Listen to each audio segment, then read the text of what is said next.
warahmatullahi wabarakatuh. Puji sinarang syukur kehadirat Gusti Allah Subhanahu wa Ta'ala, kanggo sagala limpahan rahmat sarta karuniana. Dina kesempatan ieu urang tiasa patepang paampok jongok sasarangan dina ieu acara. Sabab lamun teu aya nikmatna mah urang moal tiasa patepung sareng ngadangkeun ieu pidato nu bade kusim abdi didugikeun.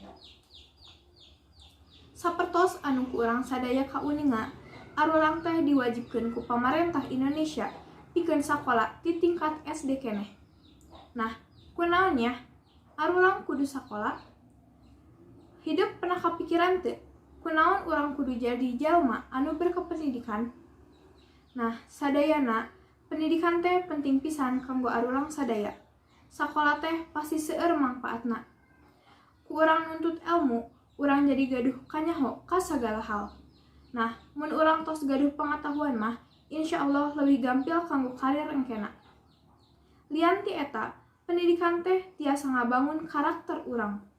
Pendidikan ngajarkeun ka arurang sopan santun, ngajarkeun pikeun jadi pribadi nu leuwih dewasa.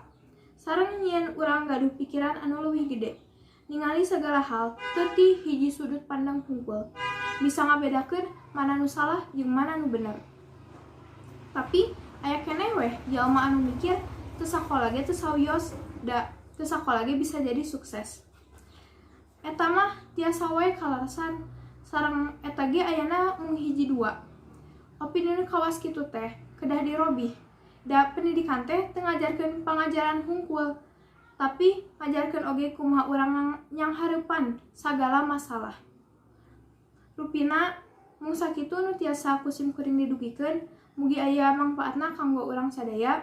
Hatur nuhun kana paratosanana, upami aya kakirangan atawa kalepatan, sim kuring nyuhunkeun hapunten. Wassalamualaikum warahmatullahi wabarakatuh.